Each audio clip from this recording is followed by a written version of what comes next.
ବିଜେଡିରେ ଥମୁନି ଅସନ୍ତୋଷ। ଦଳ ରହିବ କି ନା ଚିନ୍ତାରେ ନବୀନ। ଅସନ୍ତୁଷ୍ଟ ନେତାଙ୍କୁ କେମିତି ମନାଇବେ? ଅଶୋକଙ୍କ ଲକ୍ଷ୍ମଣ ରେଖା ବାଣ, ପ୍ରଫୁଲ୍ଲ ଓ ବଦ୍ରିଙ୍କ ବିସ୍ଫୋରଣ। ବିଜେଡିରେ ଥମୁନି ପାଣ୍ଡିଆନ ଝଡ଼। ଜଣକ ପରେ ଜଣେ ବରିଷ୍ଠ ବିଜେଡି ନେତା ଅସନ୍ତୋଷ ଝାଡୁଛନ୍ତି।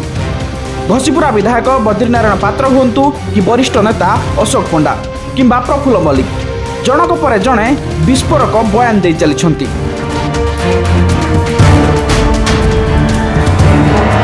24 ବର୍ଷର ଶାସନ ବେଳେ କେବେ କେହି ଶୀର୍ଷ ନେତୃତ୍ୱଙ୍କ ଉପରେ ପ୍ରଶ୍ନ ଉଠାଇବାକୁ ସାହସ କରିପାରୁନଥିଲେ, ହେଲେ ପରାଜୟ ପରଠୁ ଅସନ୍ତୋଷ ବଢ଼ିବାରେ ଲାଗିଛି।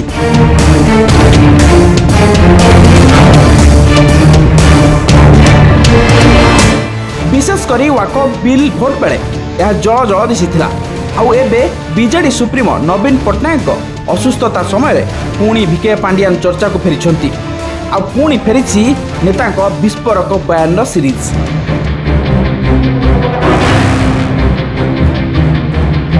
ପୂର୍ବରୁ ଦେବାଶିଷ ସାମନ୍ତରାୟ ଓ ରଣେନ୍ଦ୍ର ପ୍ରତାପ ସ୍ୱାଇଁଙ୍କ ମତ ନେଇ ଚର୍ଚ୍ଚା ହେଉଥିବା ବେଳେ ତାଲିକାରେ ବରିଷ୍ଠ ନେତାଙ୍କ ନାଁ ଯୋଡ଼ି ହୋଇ ଚାଲିଛି।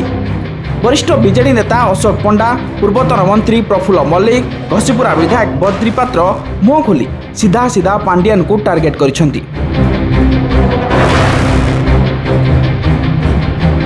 ବିଜେଡିରେ ଆଦର୍ଶ ନାହିଁ, ଦଳ ଠିକ୍ ଭାବେ ପରିଚାଳିତ ହେଉନାହିଁ।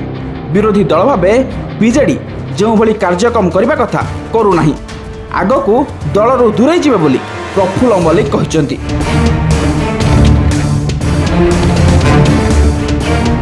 ସେପଟେ ପୁଣି ବିସ୍ଫୋରକ ବୟାନ ଦେଇଛନ୍ତି ବିଜେଡିର ବରିଷ୍ଠ ନେତା ତଥା ଘସିପୁରା ବିଧାୟକ ବଦ୍ରି ପାତ୍ର।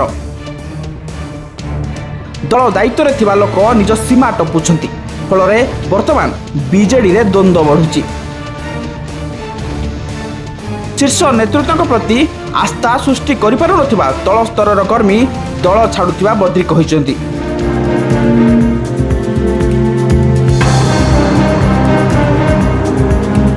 ସେହିପରି ଦଳରେ ଭିକେ ପାଣ୍ଡିଆନଙ୍କ ପତ୍ନୀ ସୁଜାତାଙ୍କ ଏଣ୍ଟ୍ରିକୁ ନେଇ ବି ପ୍ରତିକ୍ରିୟା ରଖିଛନ୍ତି। ବିଜେଡି ଏକ ବଡ଼ ଦଳ, ସମୁଦ୍ର ସମାନ, ଅଧିକ ଲୋକ ଗ୍ରହଣ କରିବାକୁ କ'ଣ ଜାଗା ନାହିଁ କି? ତେବେ କିଏ କେମିତି ରହୁଛି, କିଏ କ'ଣ କରିବା କଥା, କିଏ ଦାୟିତ୍ୱ ନେବା କଥା, ସେ ନେଇ ସ୍ପଷ୍ଟ ହେବା ଉଚିତ। ଦଳ ବଢ଼ିଲେ ବିବାଦ ବଢ଼ିପାରେ, ତେବେ ସମସ୍ତେ ନିଜ ସୀମା ପ୍ରତି ସଚେତନ ହେବା ଦରକାର ବୋଲି ବଦ୍ରି କହିଛନ୍ତି। ପ୍ରଫୁଲ୍ଲ ମଲ୍ଲିକ ଓ ବଦ୍ରି ପାତ୍ରଙ୍କ ବୟାନ ଭିତରେ କିନ୍ତୁ ବରିଷ୍ଠ ବିଜେଡି ନେତା ଅଶୋକ ପଣ୍ଡା ଲକ୍ଷ୍ମଣ ରେଖା ବାଣ ମାରିଛନ୍ତି। ନବୀନ କାହାର ବ୍ୟକ୍ତିଗତ ସମ୍ପତ୍ତି ନୁହନ୍ତି ବୋଲି କହିବା ସହ ବିଜେଡିର 51 ଜଣ ବିଧାୟକ ଅଛନ୍ତି ଏବଂ 2024 ନିର୍ବାଚନରେ 41% ଜନାଦେଶ ବିଜେଡି ସପକ୍ଷରେ ଥିଲା। ତେଣୁ ଦଳକୁ ଅଧିକ ସଂଗଠିତ ହେବାର ଥିଲେ ସବୁ ବର୍ଗଙ୍କୁ ସାଙ୍ଗରେ ନେଇ ଚାଲିବାକୁ ହେବ। କୌଣସି ନିର୍ଦ୍ଦିଷ୍ଟ ବର୍ଗଙ୍କୁ ନେଇ ଦଳ ଚାଲିପାରିବନି। କେହି ଲକ୍ଷ୍ମଣ ରେଖା ଡେଇଁବା ଉଚିତ ନୁହେଁ ବୋଲି ଅଶୋକ ପଣ୍ଡା କହିଛନ୍ତି। ୱାକଫ୍ ସଂଶୋଧନ ବିଲ୍କୁ ସମର୍ଥନ ବେଳେ ପ୍ରଥମ ଥର ପାଇଁ ପାଣ୍ଡିଆନଙ୍କ ବିରୋଧରେ ପ୍ରବଳ ଅସନ୍ତୋଷ ସାମ୍ନାକୁ ଆସିଥିଲା। ଏବେ ଦିନକୁ ଦିନ ଏହା ବଢ଼ିବାରେ ଲାଗିଛି।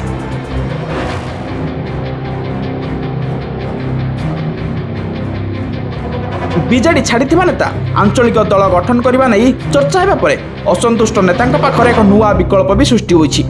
ଏଭଳି ସ୍ଥିତିରେ ନବୀନ କ'ଣ କରିବେ, କେମିତି ନେତାଙ୍କ ଅସନ୍ତୋଷ ଦୂର କରି ସମସ୍ତଙ୍କୁ ଏକଜୁଟ କରିବେ, ତାହା ଉପରେ ନଜର ରହିଛି। Bureau report, again politics.